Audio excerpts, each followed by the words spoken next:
Moja kati ya matamanio ya wasanii wengi wa Bongo Flava kwa sasa ni kuweza kuleta testi mpya, yani sound mpya ambayo itakayoenda kutake over kwenye masikio ya wasikilizaji. Sasa katika muhtasari huo au katika mambo hayo au katika utafutaji huo, pia Mbosso Khan ameweza kudumbukia kwenye kutafuta saundi mpya, ambapo aliweza kuachia ngoma yake ambayo inaenda kwa jina la DJ. Ni nyimbo ambayo ukisikiliza ina mahadhi mapya kabisa ambayo Mbosso hajawahi kuyaimba na hajawahi kupatikana kwenye msanii yoyote yule ambaye anafanya mziki wa Bongo Flava hapa Tanzania. Sasa Mbosso Khan bila shaka alitarajia kupata congratulation nyingi sana kutoka kwa wadau mbalimbali ambao wanafuatilia mziki wa Bongo Flava, especially mziki wake, pia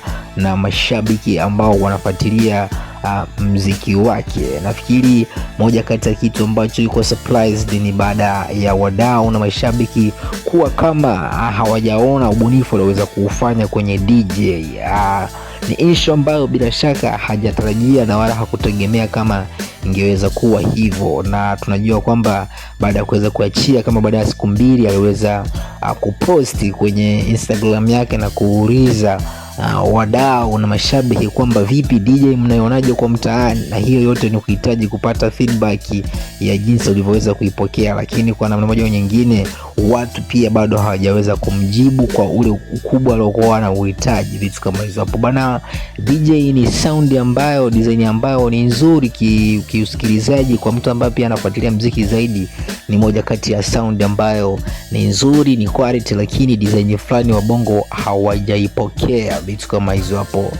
Yes, Mbosso bana, vitu kama hizo hapo ni kama kuna mambo hayajakaa sawa katika ubunifu wake wa jinsi ambavyo alivyoimba, Watanzania wakaweza kuipokea, japo ni moja kati ya sound ambayo ni nzuri sana na ameweza kuimba vizuri sana, vitu kama hizo hapo bana.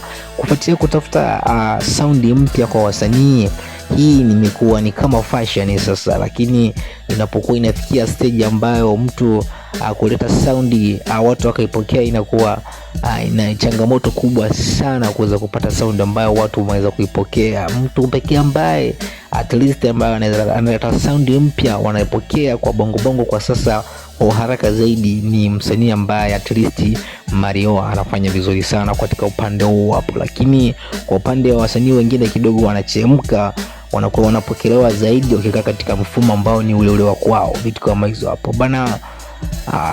Katika ubunifu huu wa kutafuta sound mpya kwa wabongo, unawashauri waendelee kutafuta sound mpya au wakae katika muziki wao ule wa kila siku ambao Watanzania wanaupenda na kusikiliza, vitu kama hizo hapo? Au una maoni gani juu ya hayo yote ambayo yanaendelea katika tasnia ya sanaa ya Bongo Flava kwa wasanii kutafuta sound zao mpya ambazo wana imani zinaweza kuwatengenezea njia za kimataifa, vitu kama hizo hapo bana? Hizi ni update za Spyro Media na kwenye kipaza ni Safari Mateo.